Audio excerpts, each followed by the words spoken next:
Assalamu alaikum. Today we're going to be responding to Joe Rogan and Richard Dawkins talking about how Islam and religion is dying and atheism is taking over the world.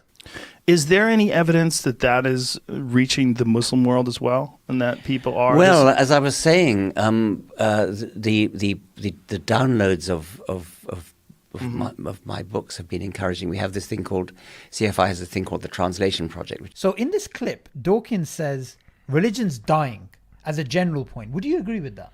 Well, first of all, we'd have to be very clear about how we define religion. Okay, in terms of atheism actually becoming more popular, or the kind of atheism which Richard Dawkins himself espouses.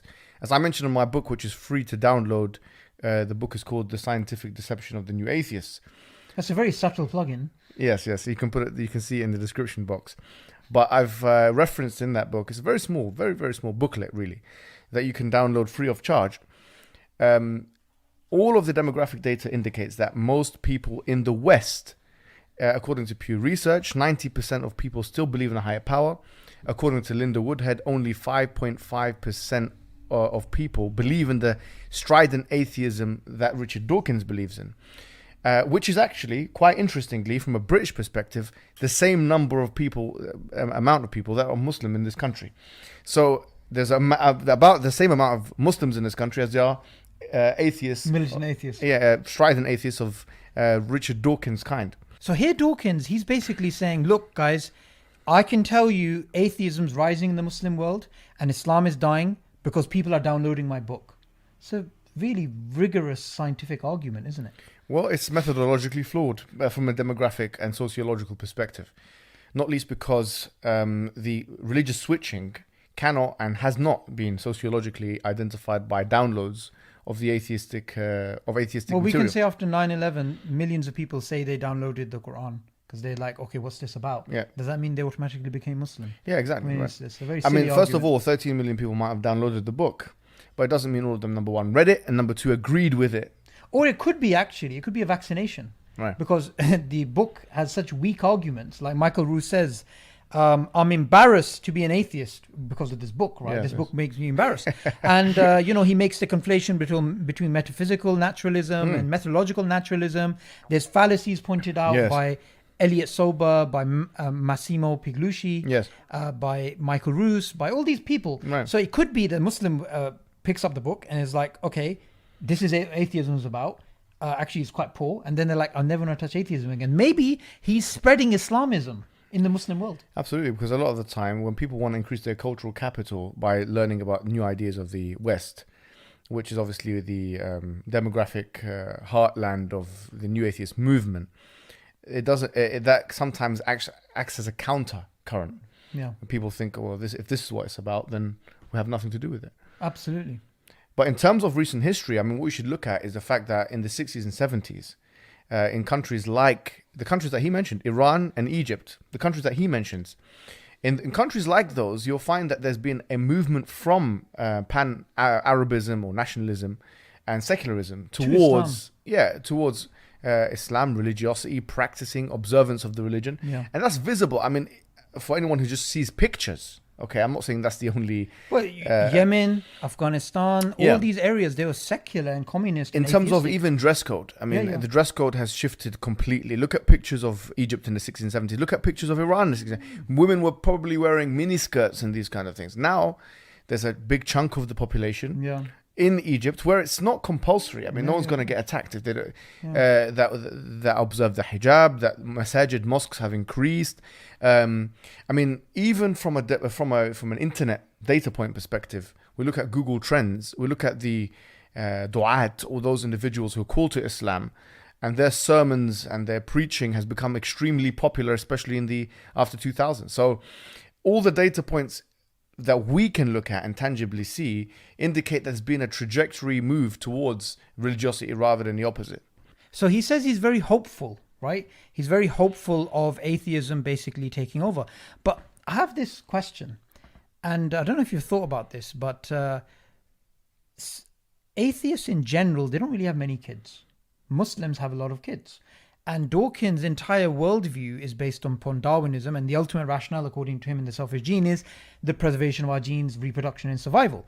So, could it be that natural selection, Darwinism, actually causes Islamism? Because Muslims actually have the most amount of children, as you know, and Islam is growing faster than the world population. It's the fastest growing demographic. So, is it possible that that's why Islam is growing, and that's why his hope that atheism is going to actually prevail is going to fail because of the theory that he purports to believe in? I'll leave that to you, because I think you're the expert on issues to do with Darwinism. But what I think is that Richard Dawkins has delusions of grandeur. Yeah. In one of his interviews with The Sun, he was asked, "Do you think you're winning?" or something to that effect, and he said, "Yes, we're winning." Nothing of the information that we have from Pew Research on apostasy, which by the way is methodologically flawed, because they interview like 30% or Iranians who don't speak English as a first language and don't represent the bulk of Muslims in America.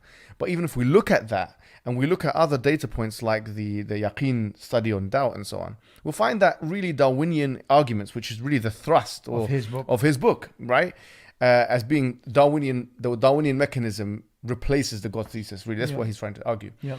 Is not one of the reasons why people are leaving religion, if it is a reason, if there is a reason. I think in your research you were trying to, in your book, you're basically talking about moral issues. Yes. Yeah, that being the cause, not anything exactly. So in terms of if there's an intellectual reason, which is not always the case for people leaving Islam, for example, or even Christianity.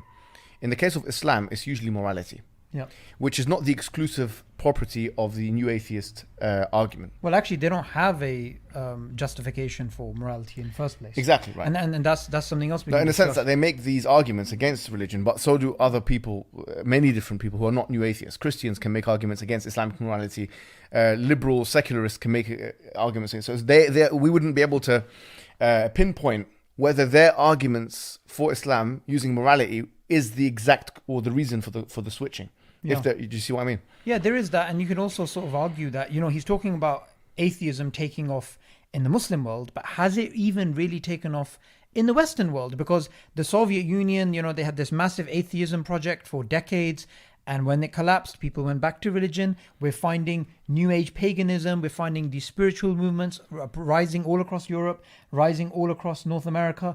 So it's not even working here. Why would it be working in the Muslim world? Well, looking at new atheism in particular, people like Richard Dawkins, people like Sam Harris. And when we look at the interaction or the engagement or the numbers, because Joe Rogan used that term, the metrics, the actual internet metrics with... for example, 10 years ago, 15 years ago to now, you'll realize that actually people are losing interest in their arguments. It's like old arguments that are being regurgitated. They actually turn to Jordan Peterson and the meaning of life and nihilism and these people are irrelevant. Yeah. I mean, Richard Dawkins is a 78-year-old man who now has produced a book called Is this your new target now? No, he's not. He's not a target, because really and truly, he's an irrelevant person. I mean, we have to be honest. 78 years old, has just produced a book. I'm not going to even name the title. And if you compare the hits that he has on that book, and we've used Google Trends to do so, before and after, compared to The God Delusion, you realize that it's not even 1/5 the amount of interest that he got before. Yeah. So people are not interested anymore. They've heard what he has to say. Some people were convinced, who probably were agnostic in the first place, but most people are not. And his broken record arguments are just becoming a thing of the past. They're going to go to the dustbin of history, really. So what about this Joe guy? I mean, he's just nodding along like, one of those puppets. And, he's also been trying to promote atheism a lot. I mean, do you see him as an atheist evangelist as well? I don't know if he's an evangelist. I actually mentioned Joe Rogan in my book as a point of comparison to show the irrelevance of people like Richard Dawkins. Oh, interesting. Yeah, I mentioned him in some of the internet data that I picked up, because he's a cultural figure now. And I think he is an influencer, and I think he is extremely relevant. Like comparing Joe Rogan with Richard Dawkins is like comparing Michael Jackson with, I don't know, one of these people who have started a YouTube channel. Smile to Jannah or something, right? Yeah, something for example. Like that. Yeah, exactly. Yeah. But so the point I'm making is that Joe Rogan, though, he's an atheist, and for the most part, he's just brought atheists into his podcast. He's spoken to Sam Harris, spoken to Richard Dawkins. He's engaged with Ben Shapiro, softly on Judaism. He's not really had someone who represents the religion, an Abrahamic religion, talk them through their rationale. Which is why we say it's very important that that he calls someone to his podcast who is a Muslim, and we're always here. Our services are always absolutely. So as you heard from Hijab, Faraz Zahabi, we really ask you to make sure you turn up again on the Joe Rogan show, yes, and do a good job of representing Islam. He did last time, mashallah.